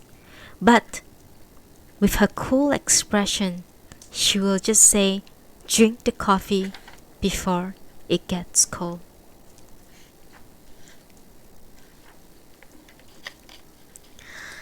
And ladies and gentlemen, that is the end of Before the Coffee Gets Cold by Toshikazu Kawaguchi.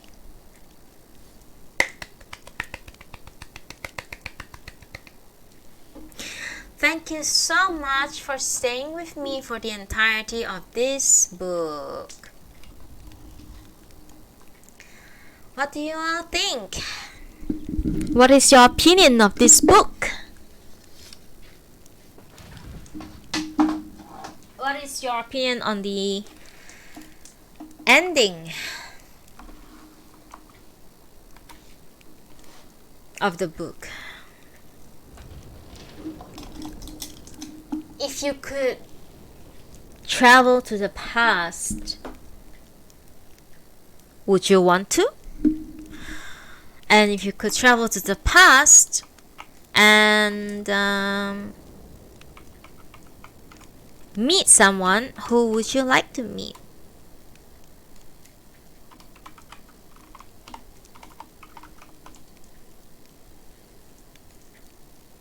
You love it? It was a good yet tearful ending? Yeah? Aw, Wolfie, I didn't know that you are that sentimental.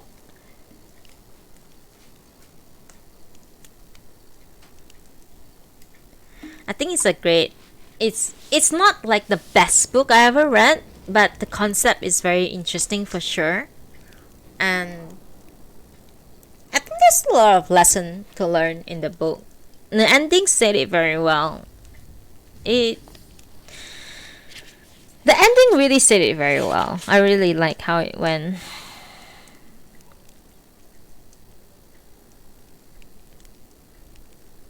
No matter what difficulties people face, they will always have the strength to overcome them. It just takes heart. It just takes heart. It takes heart. It takes a lot of energy. It takes a lot of effort and courage. And all those things are from your heart. And you just need to try your very best to overcome it. It's a great ending. I think it's a great ending. I think it's a perfect ending note. I know it seems like the ending was very sudden, but I think it's quite a good... Yeah. On a personal opinion, this guy is a playwright, so he doesn't really write prose very well.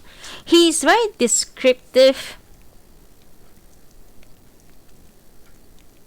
I thought you were reading till your coffee went cold.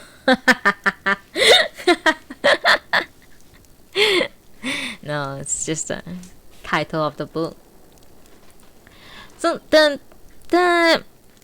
author is a playwright, first of all. So he's very descriptive in the way he writes. So he can describe a scene setting very well, but he's not very good at prose. So he's not entirely like the best novelist out there. Oh hey, it's Judy. Hello. Welcome. I see that you are awake. Shall we play 14 today? I can I'm up for streaming after I switch this one off. No. We can help you go through your MSQ. It's not a lot. I think it's like probably like less like the end. How long was the MSQ? Like less than an hour probably. You wanna work on some stuff first? Sure, no problem. I can hang out. Yeah. No problem at all. Yeah. Okay. Thank you, Taza, for coming. I haven't seen you in a while. Aww. I haven't seen you in a while. I would love to see you and in game more one day. What am I doing? Trying to sit down. Sit. Okay. Okay, I'll see you in VC too. I'll hang out here while you do your Twitch works. Yeah, Deanne, do you wanna help out Strudel with the sizes and stuff? I'll read a quote on love. Alright, sure, I'll read it. Yeah, Deanne can help you out with the sizes and stuff. He's the one who helped me out. She's the one who helped me out on all the sizes, and I mean she's my manager after all, and unpaid one, unfortunately. Quote on love. You can choose from page 10 to 128. In between page 10 to 128.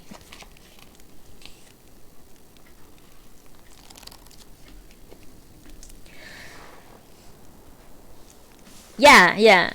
For emotes, because Studio wants to add more emotes on the thing, and you know how annoying all the sizes are. 22. Let's see. Wow, you know what? I just opened the book and it's page 22. Jesus, that was scary. Okay. This is for Exia. Exia, redeem a quote on love. Page 22. Then there are those who plant. They endure storms and all the many sorry, I'm really fucking up. I need to do this again. Vicissitudes. Okay. Vicissitudes. Then there are those who plant. They endure storms and all the many vicissitudes of the seasons, and they rarely rest. But unlike a building, a garden never stops growing. And while it requires the gardener's constant attention, it also allows life for the gardener to be a great adventurer. That's page 22. That's the first quote on page 22. There are two more. I think I'll read you another one. Okay. I throw one in for free. Another quote for you. Exia, just for you.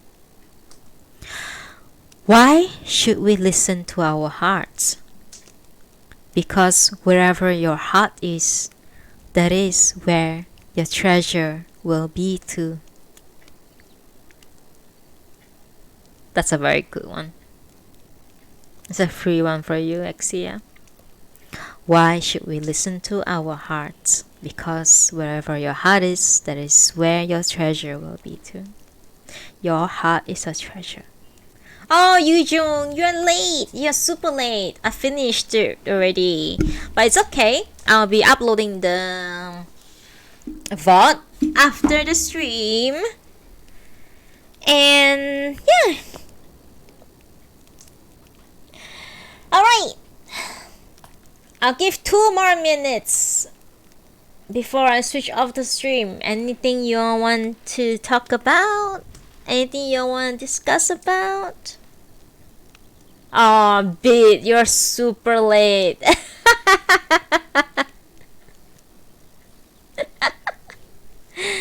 It's okay, the vault will be up. But by the way, I did buy some new books, but I think one of them is it has to be pre-ordered, so it made like the entire batch of books late. Why Celine over EOS? Because EOS is a bitch. Nah, not really. I just like Celine. I just like the combination of purple and yellow. And EOS just look boring. Anyway, I have some new books, right? But the delivery is gonna be late because it's one of them is a pre-order, and I think that they don't want to send like the other 2 ready stock before the pre-order arrives, so that they can like all send it together.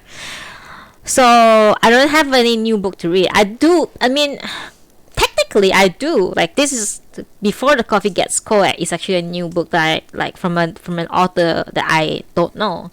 I have another new book which is from my favorite author Kazuo Ishiguro, called Clara and the Sun. I am thinking of reading that, but I've also read some review that it might be a better book if it might make more sense in, I don't know, it's like a companion book to Never Let Me Go. Like, it's set in a distant future kind of thing. So I think I might want to read Never Let Me Go first before I read Clara and the Sun. And we have, if I really want to go through all of Kazuo Ishiguro's book, it's gonna be a hell lot, right? And I stopped Natsume Soseki's book because it's way too depressing for a lot of people. And I felt that might be I don't know what, like, I love Kazuo, I love Natsume Soseki, but I think it's just way too depressing for other people to listen to listen through something so depressing. So for literary sake, I'm going to read more new books, and for myself as well. Like, I'm going to read more new books for myself. I bought 3 new books from 3 different Japanese authors that I've never heard before. And all 3 of them only released 1 book. So it's very interesting to see how Japanese author tend, like, those very like underground Japanese author who just release 1 book and they have really good rating, and then you don't see them release another kind of thing, or maybe they are in the midst of like writing, right? So I've got 3 books coming up to read. So you guys I have a lot of content for Noodibles for sure. My next book, I'm not going to review just yet because my next stream is going to be on Monday. Wait, what? Today is Monday? Sorry. My next stream is going to be on Wednesday. Sorry, I lost track of time. Okay? My brain doesn't work like normal people do, alright? Fuck my life. My next stream is going to be on Wednesday, okay? Oh my god. Sorry, I don't know why I think it's Friday. I have my brain just, Anyway, yes, next stream is going to be on for Noodible. For Noodible, it's going to be on Wednesday, 11 a.m. GMT +8. Please don't be late again, usual. If you want to listen to the new book. I have chose the book. All right. But I will do the thing where I review it last second. Okay. I think you guys might enjoy it. I don't know. It's hard to tell. It's like I'm giving you a taste of this author kind of feeling. So I hope that you all will enjoy it. And then, yeah, if you guys have any idea of, you know what? Don't recommend me anything. Nah. I'll look for books that I want to read. I'll look for books that are not very like you have never heard of Before the Coffee Gets Cold, right? Like, unless like until now, right? So I think I try to stick to this thing where either I read books from my favorite authors, or I read books that are written by people who are not very well known in the novelist media field, I guess. Picture books, because you are an artist, but that's why you like picture books. I like picture books too. I have Yoshitaka Amano's collection.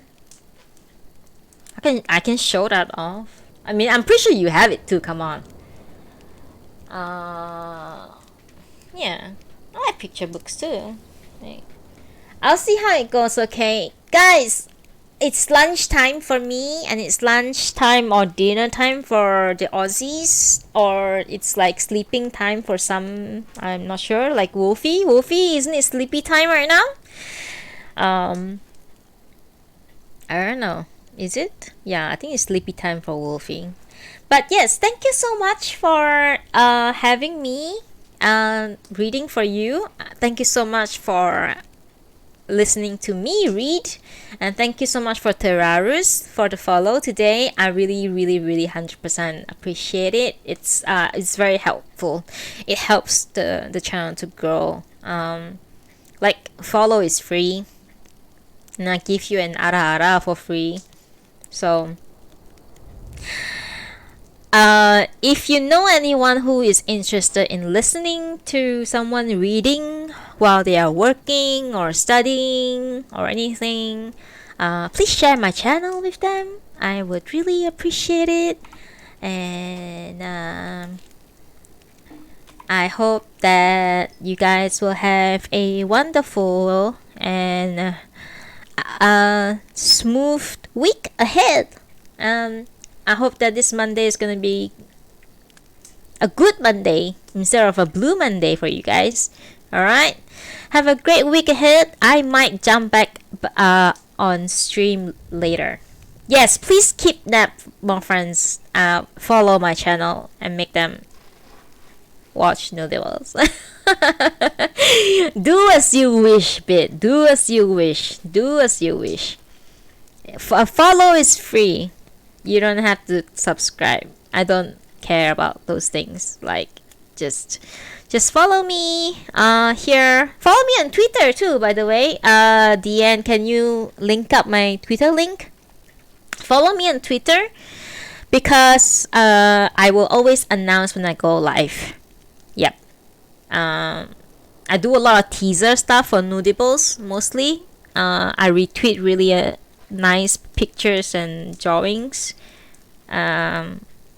Sometimes I take nice pictures and drawings. I'm not drawing, sorry, nice pictures. I don't know. I will see. Anyway, I'm rambling. I don't know why you guys are still listening to me rambling, but I appreciate it. I appreciate each and every one of you here. Have a great day and have an amazing week ahead. I'll see you later.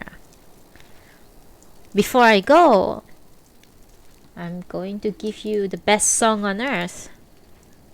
Have you ever had a dream that you could don't you want don't Follow me on Twitter, follow me on Twitch, and I'll be here for you with all my heart and soul. Have a good day, guys. Bye!